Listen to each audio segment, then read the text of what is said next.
Hello, welcome to Balaji education point.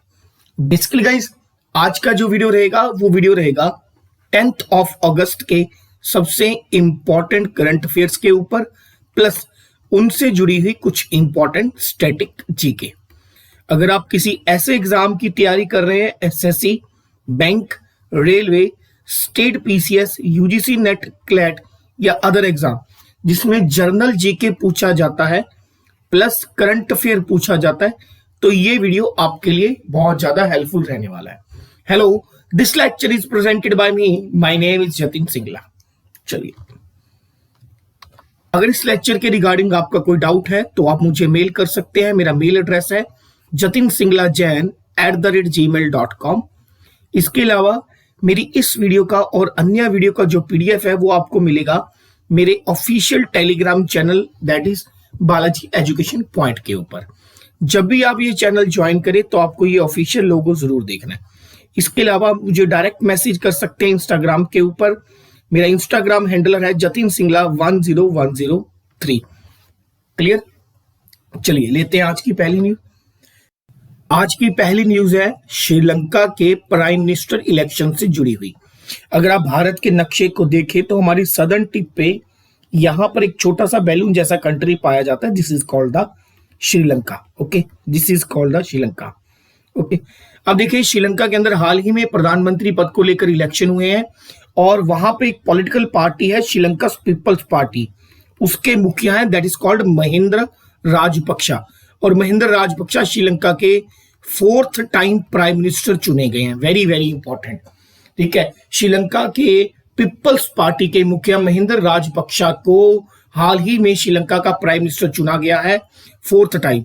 एक बात यहां पर क्या याद रखने वाली है कि इससे पहले वो श्रीलंका के 2 बार प्रेसिडेंट भी रह चुके हैं, राष्ट्रपति के पद पर भी रह चुके हैं। क्लियर होगी बात?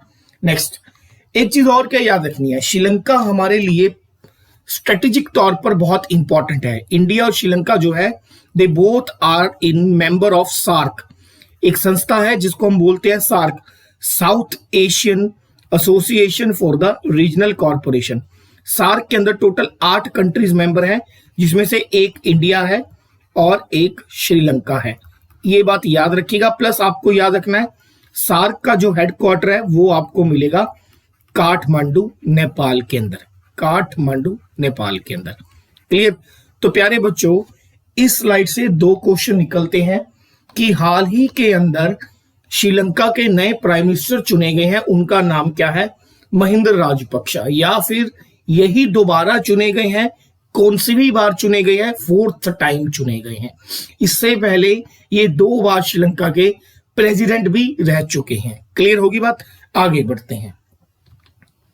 और इसमें क्वेश्चन पूछा जा सकता है कि इंडिया और श्रीलंका दोनों ज्वाइंटली मिलकर किस मुख्य तौर पर जो एसोसिएशन है उसका हिस्सा है, तो वो है SAARC, south Asian association for the regional corporation. आगे बढ़ते हैं।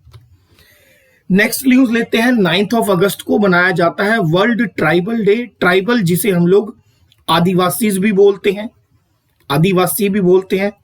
इनका जिक्र भारतीय संविधान के स्केड्यूल यानी कि शेड्यूल 5 के अंदर मिलता है। याद रखिएगा, भारतीय संविधान के अंदर टोटल 12 अनुसूचियां यानी कि शेड्यूल्स हैं, उनमें से 5वें शेड्यूल के अंदर ट्राइबल्स का यानी कि आदिवासी का जिक्र मिलता है। क्लियर होगी बात? 9th ऑफ अगस्त को मनाया जाता है अंतर्राष्ट्रीय आदिवासी दिवस यानी कि वर्ल्ड ट्राइबल डे। इस साल का जो वर्ल्ड ट्राइबल डे का थीम था वो था कोविड-19 एंड इंडिजीनियस पीपल रेजिलियंस, जिसका मतलब क्या होता है कि कोविड-19 और स्वदेशी लोग और उनका लचीलापन। क्लियर होगी बात?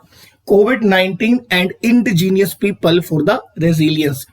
एक बात याद रखिएगा, जो सबसे पहला ट्राइबल डे था वो मनाया गया था 1994 के अंदर। 1994 के अंदर लगभग इंडिया के अंदर 645 अलग अलग ट्राइब्स पाए जाते हैं। Very very important question. क्या बात याद रखेंगे? सबसे पहले वर्ल्ड ट्राइबल डे मनाया जाता है 9th ऑफ अगस्त को, जिसका इस साल का थीम क्या है? कोविड-19 and indigenous people resilience. Clear हो गया? सबसे पहली बार ट्राइबल डे मनाया गया था 1994 के अंदर। भारत में लगभग 645 सेपरेट ट्राइब पाए जाते हैं। Largest tribes in India found in Madhya Pradesh, ये याद रखिएगा। क्लियर। और हमारे जो ट्राइब्स हैं इनका जिक्र मिलता है इंडियन कॉन्स्टिट्यूशन के 5th शेड्यूल यानी कि 5वीं अनुसूची के अंदर, जिनको हम शेड्यूल ट्राइब्स बोलते हैं।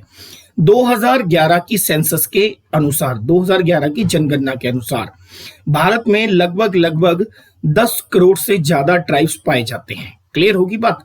टोटल आदिवासियों की संख्या पूरे भारत के अंदर लगभग 10 करोड़ से ज्यादा है, जो पूरे भारत की टोटल पॉपुलेशन का 8.6% यानी कि लगभग 8.5% पूरे भारत की जो जनता है वो शेड्यूल ट्राइब है। ये शो करती है 2011 की सेंसस। लेकिन भारत में कुछ ऐसे स्टेट्स एंड यूनियन टेरिटरीज भी हैं जहां पर कोई शेड्यूल ट्राइब नहीं पाया जाता, जैसे कि पंजाब, दिल्ली, चंडीगढ़, पौंडुचेरी एंड हरियाणा। क्लियर होगी बात। तो इस पूरी स्लाइड से 3 बातें याद रखेंगे कि एक 9 अगस्त को वर्ल्ड ट्राइबल डे मनाया जाता है, और 9 अगस्त को मनाए जाने वाले वर्ल्ड ट्राइबल डे का जो थीम था वो था कोविड-19 एंड इंडिजिनियस पीपल रेजिलियंस। और ट्राइबल जो हमारे आदिवासी लोग हैं इनका जिक्र भारतीय संविधान के शेड्यूल 5 के अंदर मिलता है। आगे बढ़ते हैं। रिसेंटली जो मेघालय स्टेट है उन्होंने अपनी पॉलिसी को अपग्रेड किया है related to the women. Meghalaya cabinet approve policy for the reservation of the seats for the women in the village employment council. Super important question. Clear हो गया बात। देखिए, मेघालय की जो कैबिनेट है, मंत्रिमंडल है, हाल ही में उसने हरी झंडी दी है विलेज एम्प्लॉयमेंट काउंसिल के अंदर, यानी कि वुमेन रिजर्वेशन को 50% तक बढ़ा दिया गया है। Very very important question. अब मेरी बात जरा ध्यान से समझिए कि विलेज एम्प्लॉयमेंट काउंसिल होता क्या है, या जिसको VEC बोलते हैं। विलेज एम्प्लॉयमेंट काउंसिल जो है वो 2006 के अंदर बना था, ताकि जो मनरेगा स्कीम है उसे मेघालय के अंदर ग्रास रूट लेवल पे इंप्लीमेंट किया जा सके। ठीक है, ग्रास रूट लेवल का मतलब जो सबसे नीचे वाला लेवल होता है उसको बोलते हैं विलेज लेवल, उसी को बोलते हैं grass root level. Grass root level पे मनरेगा स्कीम को इंप्लीमेंट किया जा सके, लोगों को रोजगार दिया जा सके, इसके लिए काउंसिल बनाया गया था, विलेज एम्प्लॉयमेंट काउंसिल। अब विलेज एम्प्लॉयमेंट काउंसिल के अंदर 50% रिजर्वेशन दी गई है मेघालय के अंदर वुमेन्स को। क्यों दी गई है? ये अपने आप में एक उद्देश्य को सिंप्लीफाई करती है, ताकि जो जेंडर इक्वालिटी है यानी कि मेल और फीमेल के बीच में जो गैप है उसे भरा जा सके, और वुमेन एम्पावरमेंट, महिला सशक्तिकरण किया जा सके। तो प्यारे बच्चों, क्वेश्चन क्या आएगा, हाल ही में भारत के किस राज्य के द्वारा विलेज एम्प्लॉयमेंट काउंसिल के अंदर वुमेन्स को 50% तक रिजर्वेशन देने का अनाउंसमेंट किया गया है? That is called Meghalaya. Clear होगी बात। नेक्स्ट, यहां पर आपको एक बात याद रखनी है, मेघालय के सीएम कौन से हैं? KS संगमा, ये आपको याद रखनी है। मेघालय की जो कैपिटल है वो आपको मिलेगी शिलोंग। क्लियर। नेक्स्ट आगे बढ़ते हैं। नेक्स्ट न्यूज जुड़ी हुई है भारत के पड़ोसी देश बांग्लादेश से। अगर आपको याद हो, इंडिया और पाकिस्तान के बीच में मोटे मोटे तौर पर 3 जो है बड़ी लड़ाइयां हुई हैं। एक हुई है 1965 के अंदर, एक हुई है 1971-72 के अंदर, और एक हुई है कारगिल वॉर। ठीक है, Kargil war, if I am not wrong, लगभग 1999 के अंदर। ओके, जो 1971 और 72 की वॉर थी, this war is known as east Pakistan freedom war. East Pakistan freedom war, पूर्वी पाकिस्तान की आजादी की लड़ाई, जो आजकल बांग्लादेश बन गया है। पूर्वी पाकिस्तान जिसे आजकल हम लोग क्या बोलते हैं? बांग्लादेश। देखिए, मैं आपको मैप से समझाता हूं, जरा ध्यान से समझिएगा। ये है, मान लीजिए, हमारा प्यारा भारत आज के समय पे। ओके, ये वाला जो एरिया है ये आज का पूरा पाकिस्तान है। क्लियर।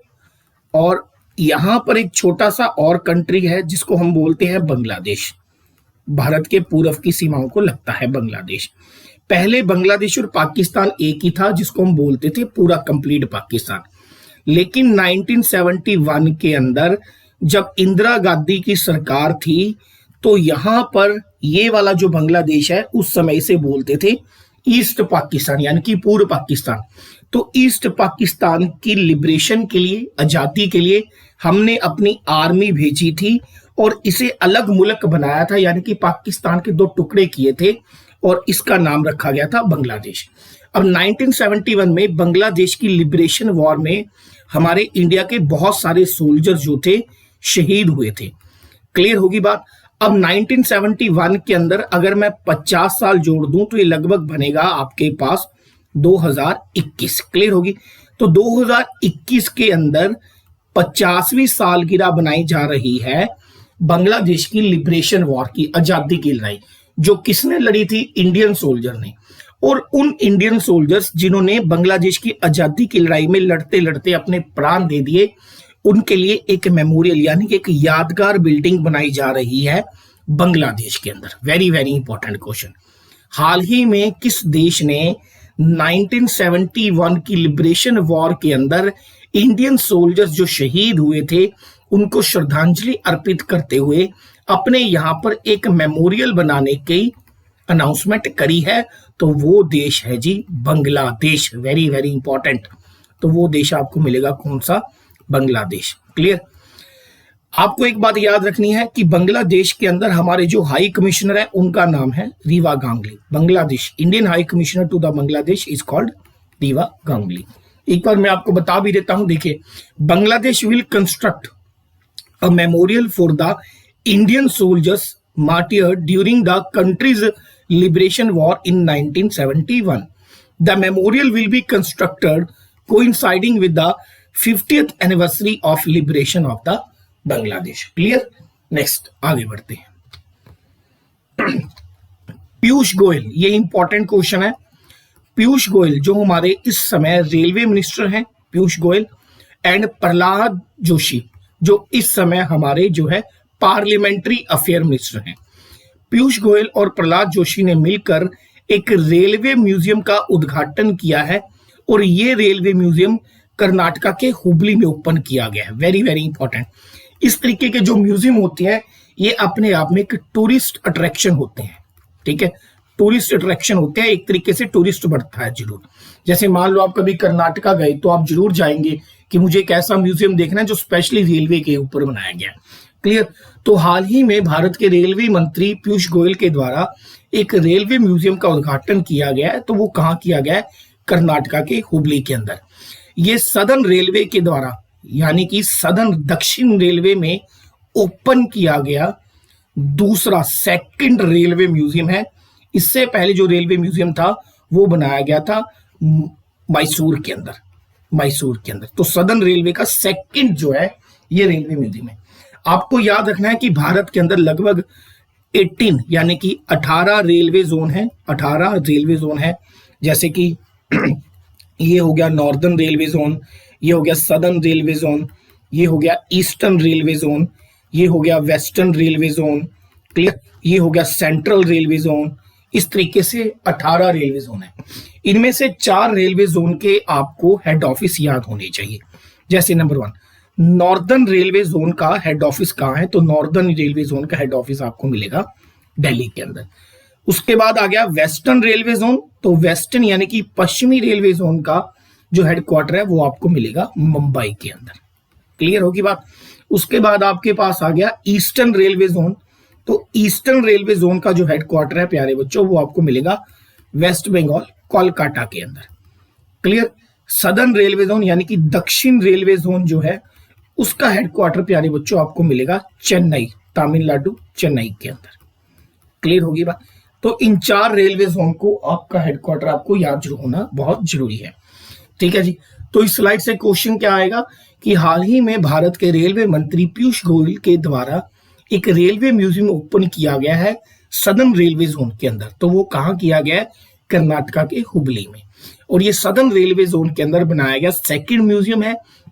इससे पहले रेलवे म्यूजियम जो है सदर्न रेलवे के अंदर मैसूर के अंदर भी बन चुका है। क्लियर होगी बात। नेक्स्ट आगे बढ़ते हैं। नेक्स्ट न्यूज है, ये जुड़ी हुई है वेस्टर्न रेलवे से यानी कि हमारी पश्चिमी रेलवे जोन से। अभी मैंने आपको बताया कि जो वेस्टर्न रेलवे है इसका हेडक्वार्टर आपको मिलता है मुंबई यानी कि महाराष्ट्र के अंदर। और महाराष्ट्र का एक नेबरिंग स्टेट है जिसको हम बोलते हैं गुजरात। तो गुजरात के अंदर एक डिस्ट्रिक्ट है दैट इज कोल्ड भावनगर, ठीक है। तो गुजरात के भावनगर डिस्ट्रिक्ट जो कि वेस्टर्न रेलवे का ही एक डिवीजन है, यहां से पहली बार एक ट्रेन भेजी गई है जिसके अंदर अनियन होंगे। अनियन यानी कि हमारे जो एग्रीकल्चर प्रोडक्ट होता है अनियन, जिसको हम प्याज बोलते हैं, अनियन भेजा जाएगा यहां से किसको, बांग्लादेश को। ट्रेन के अंदर भर के अनियन बांग्लादेश को भेजा जाएगा, भावनगर डिवीजन जो वेस्टर्न रेलवे जोन के अंदर आती है। यह पहली बार हुआ है भारत के इतिहास के अंदर कि किसी एग्रीकल्चर प्रोडक्ट को हमने अपनी नेबरिंग स्टेट को थ्रू द रेलवे यानी कि ट्रेन के थ्रू भेजा हो, पैसेंजर जो हमारी ट्रेन होती है ना उसके थ्रू भेजा हो, ठीक है, मालगाड़ी के थ्रू। देख लेते हैं। In Gujarat the Bhavnagar division of western railway successfully load onion in a goods train for its transportation to the Bangladesh. This is the first time that agriculture goods have been sent to the neighboring country through the train route. पहली बार हुआ है भारत के इतिहास में। Clear होगी बात जी? तो question क्या आएगा, हाल ही में भारत ने अनियन का ट्रांसपोर्टेशन किया है अपनी किस नेबरिंग कंट्री को through the western railway zone, तो ये किया है बांग्लादेश को। ये बात आपको याद रखनी है। नेक्स्ट, इसके अलावा बांग्लादेश से जुड़ी हुई एक और इंपॉर्टेंट न्यूज है। एडीबी यानी कि एशियन डेवलपमेंट बैंक ने लगभग 200 मिलियन यूएस डॉलर का एमओयू साइन किया है। 200 मिलियन यूएस डॉलर का एमओयू साइन किया है भारत की रिलायंस इंडस्ट्री के साथ, ताकि वो बांग्लादेश के अंदर एक पावर प्लांट लगा सके, to establish a power plant in the Bangladesh. ये भी याद रखिएगा। नेक्स्ट, अगली न्यूज जुड़ी हुई है हमारे आत्मनिर्भर यानी कि सेल्फ रिलायंट जो हमारा प्रोग्राम है उससे जुड़ी हुई है। आत्मनिर्भर, इंडिया के डिफेंस मिनिस्टर श्री राजनाथ सिंह ने हाल ही में लगभग 101 जो डिफेंस आइटम्स है इनके ऊपर बैन लगाया है। यानी कि पहले ये आइटम लोग बाहर से मंगवाते थे, आयात करते थे, इंपोर्ट करते थे। तो अब कहा गया है कि हम लोग ये जो वाली 101 डिफेंस आइटम्स है इनको बाहर से नहीं मंगवाएंगे, इनके ऊपर प्रॉपर बैन लगा दिया गया। क्यों लगा दिया गया? देखिए, इन चीजों की जरूरत तो आपको पड़ेगी। अगर आप बाहर से नहीं मंगवाओगे तो इसका मतलब क्या है, तो आप खुद इंडिया के अंदर रह के इसको प्रोड्यूस करोगे। अगर इंडिया के अंदर रहकर प्रोड्यूस करोगे तभी कौन सा कैंपेन सक्सेसफुल होगा, आत्मनिर्भर। क्लियर होगी बात? तो हाल ही में हमारे रक्षा मंत्रालय के द्वारा कितनी डिफेंस आइटम्स के ऊपर जो है बैन लगाया गया है, वो है 101।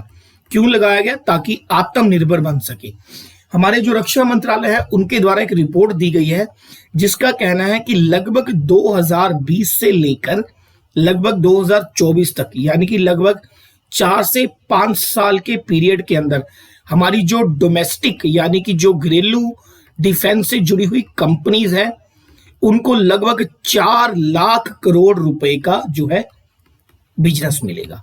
यानी कि पहले ये 4 लाख करोड़ रुपए का बिजनेस हम लोग इंडिया के बाहर वाली कंपनीज को देते थे, अब ये डोमेस्टिक इंडस्ट्री को दिया जाएगा। क्लियर होगी बात? Very very important news. Next, प्यारे बच्चों, एक अवार्ड होता है जिसको बोलते हैं Gandhian young technological innovation award. ये अवार्ड दिया जाता है क्लीन एनर्जी। क्लीन एनर्जी का मतलब क्या होता है?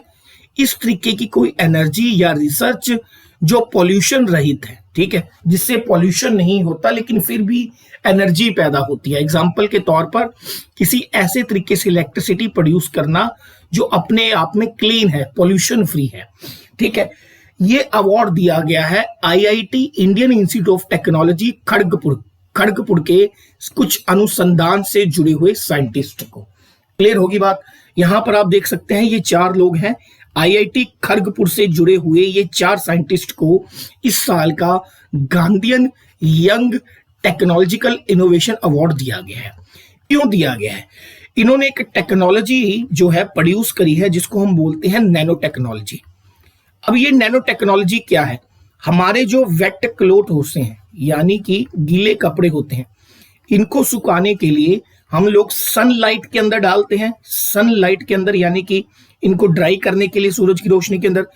तो वेट क्लोथ जिनको सुखाने के लिए हम लोग सनलाइट के अंदर डालते हैं, तो इनसे किस तरीके से इलेक्ट्रिसिटी प्रोड्यूस करी जा सकती है, इनके ऊपर रिसर्च करी गई है आईआईटी खड़गपुर के रिसर्चर्स के द्वारा। यहां पर देखिएगा, Gandhian young technology innovation award 2020 is a group of researchers from Indian Institute of Technology IIT Kharagpur for developing a mechanism for generating electricity from the wet cloth left under sunlight to dry।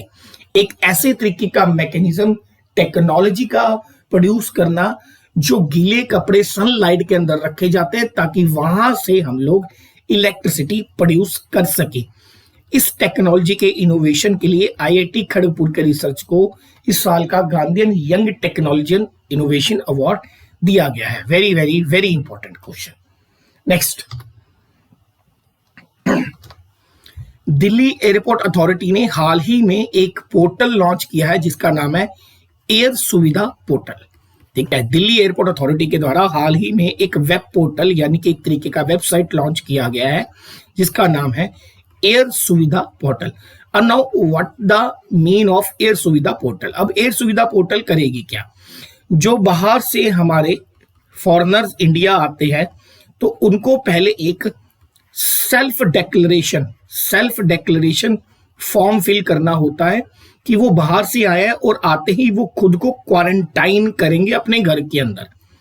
अगर वो ये सारी conditions को मानते हैं तभी उन्हें India के अंदर आने दिया जाएगा। इसको बोलते हैं सेल्फ डेक्लेरेशन फॉर्म। अगर आपको फॉर्म भरना है तो आपको फॉर्म को फिजिकली टच करना होगा, ठीक है, जिससे कोविड-19 यानी कि कोरोना फैलने का थोड़ा सा खतरा है। तो अब वो क्या करेंगे, वो इस वेब पोर्टल के ऊपर जाएंगे और खुद का सेल्फ डेक्लेरेशन फॉर्म जो है वर्चुअली इस वेब पोर्टल के ऊपर फिल कर देंगे। तो जिससे फॉर्म और ह्यूमन टच के बीच में जो फिजिकल टच होता था वो बंद हो जाएगा। एक तरीके से कॉन्टैक्टलेस सेल्फ डेक्लेरेशन फॉर्म भरने में आसानी होगी। इसके लिए दिल्ली एयरपोर्ट अथॉरिटी ने डेवलप किया है Air Suvidha portal. Very very important. Clear होगी बात। Delhi international airport authority development has developed a Air Suvidha first of its kind web portal allow international arriving passengers to fill a mandatory self-declaration form and eligible passenger to apply for the exemption from the compulsory institutional quarantine for the coronavirus। Clear होगी बात। हाल ही में corona virus को रोकने के लिए किस airport authority ने एयर सुविधा पोर्टल लॉन्च किया है, तो वो लॉन्च किया गया है by the Delhi airport authority. Clear. I hope आपको ये वीडियो पसंद आया होगा। वीडियो को लाइक जरूर करिएगा, शेयर जरूर करिएगा और चैनल को सब्सक्राइब जरूर करिएगा। Till then, thank you so much.